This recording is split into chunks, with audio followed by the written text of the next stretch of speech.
लोकसभा निवडणूक पार पडली आणि राज्यात विधानसभा निवडणुकीचं वारं व्हायला सुरुवात झाली।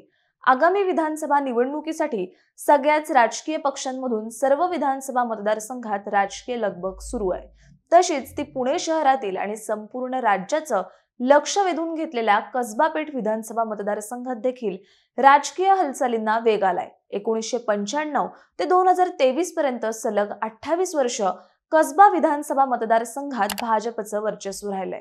कसबा विधानसभा मतदारसंघ भाजपचा बालेकिल्ला म्हणून ओळखला जात होता, परंतु 2023 मध्ये झालेल्या पोटनिवडणुकीत भाजपला पराभवाला सामोरं जावं लागलं। पण आगामी विधानसभा निवडणुकीत भाजप आपला बालेकिल्ला पुन्हा एकदा काबीज करण्याच्या तयारीत असल्याचं पाहायला मिळतंय। त्यामुळे महायुतीमध्ये जागा वाटपामध्ये हा मतदारसंघ भाजपला सुटणार यात तीळ मात्र शंका नाही। काँग्रेसचे रवींद्र धंगेकर हे कसब्याचे विद्यमान आमदार आहेत। आगामी विधानसभा निवडणुकीत रवींद्र धंगेकर यांना पुन्हा एकदा काँग्रेसकडून उमेदवारी मिळण्याची शक्यता आहे, परंतु पोटनिवडणुकीत विजय मिळवून संपूर्ण राज्याचं लक्ष वेधून घेणाऱ्या रवींद्र धंगेकरांना आगामी विधानसभा निवडणुकीत पुन्हा विजय मिळवणं अवघड असल्याचं चित्र आहे। भाजपकडून धंगेकरांना कोण आव्हान देणार हे अद्याप ठरलं नसलं तरी नेमकं काय घडलं की धंगेकरांना कसबा अवघड झालाय असा प्रश्न उपस्थित केला जातोय। त्यामुळे भाजपकडून उमेदवारीसाठी कोणाची चर्चा आहे? भाजपला 28 वर्ष बालेकिल्ला राहिलेला कसबा मतदारसंघ पुन्हा मिळवण्यात यश मिळणार का, या संबंधीच आपण या व्हिडिओच्या माध्यमातून जाणून घेणार आहोत। नमस्कार, मी Ruchita Ghusalkar for the people news मध्ये आपलं स्वागत। व्हिडिओला सुरुवात करण्यापूर्वी फॉर द पीपल न्यूजला सबस्क्राइब करा, लाईक व फॉलो जरूर करा।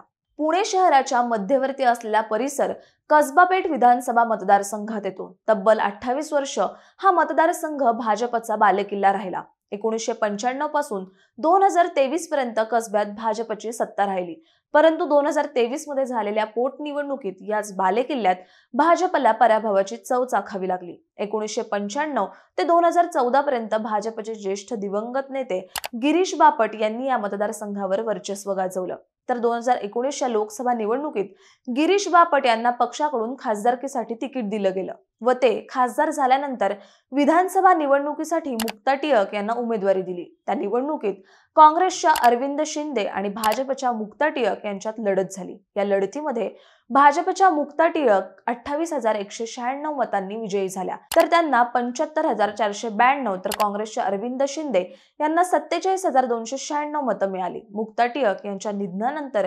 मतदारसंघात पोटनिवडणूक लागली। त्यात भाजपकडून हेमंत रासने यांना तिकीट मिळालं आणि काँग्रेसकडून रवींद्र धंगेकर उभे होते। या पोटनिवडणुकीत धंगेकर यांचा 10,915 मतांनी विजय झाला, त्यांना एकूण 73,309 मतं मिळाली, तर भाजपच्या हेमंत रासने यांना 62,394 मतं मिळाली। 28 वर्ष बालेकिल्ला राहिलेल्या भाजपला मात्र या पोटनिवडणुकीत पराभवाला सामोरं जावं लागलं। संपूर्ण राज्यभर या निवडणुकीची चर्चा झाली, परंतु त्यानंतर आगामी विधानसभा निवडणुकीत हाच बालेकिल्ला पुन्हा काबीज करण्यासाठी भाजपचे जोरदार प्रयत्न सुरू झालेत आणि नुकत्याच झालेल्या लोकसभा निवडणुकीत काँग्रेसनं रवींद्र धंगेकरांना उमेदवारी दिली। भाजपकडून मुरलीधर मोहोळ उभे होते। राज्यभर महाविकास आघाडीचं जोर असताना पुण्यात मात्र कसबा पेठ विधानसभा मतदारसंघातून धंगेकरांऐवजी मोहोळांनाच अधिक मताधिक्य मिळालं। यामुळे भाजपचा आत्मविश्वास वाढलाय आणि आगामी विधानसभा निवडणुकीत पुन्हा एकदा कसबा परत मिळवण्याचा चंग भाजपने बांधल्याचं दिसतंय। आगामी विधानसभा निवडणूक लढवण्यासाठी भाजपकडून पुन्हा एकदा हेमंत रासने इच्छुक आहेत। त्याचवेळी भाजपचे शहराध्यक्ष धीरज घाटे हे देखील कसब्यातून इच्छुक असल्याचं त्यांच्या बॅनर्सवरून स्पष्ट होतंय।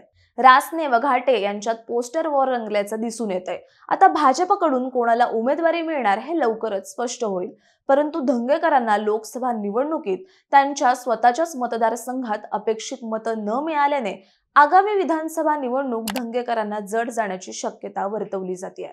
लोकसभेत कसब्यात आघाडी मिळाल्यानं आता आगामी विधानसभा निवडणुकीत कसब्यात भाजपचं कमळ फुलणार।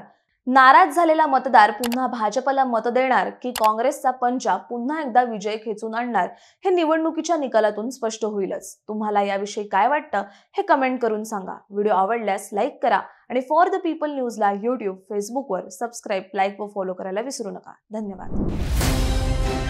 भारत दुनिया का सबसे बड़ा लोकतंत्र और NLC भारत देश का सबसे बड़ा गैर राजनीतिक मंच, शक्तिशाली लोकतंत्र के लिए राहुल कराट का सार्थक कदम। मुंबई में हुआ ऐतिहासिक प्रथम राष्ट्रीय विधायक सम्मेलन।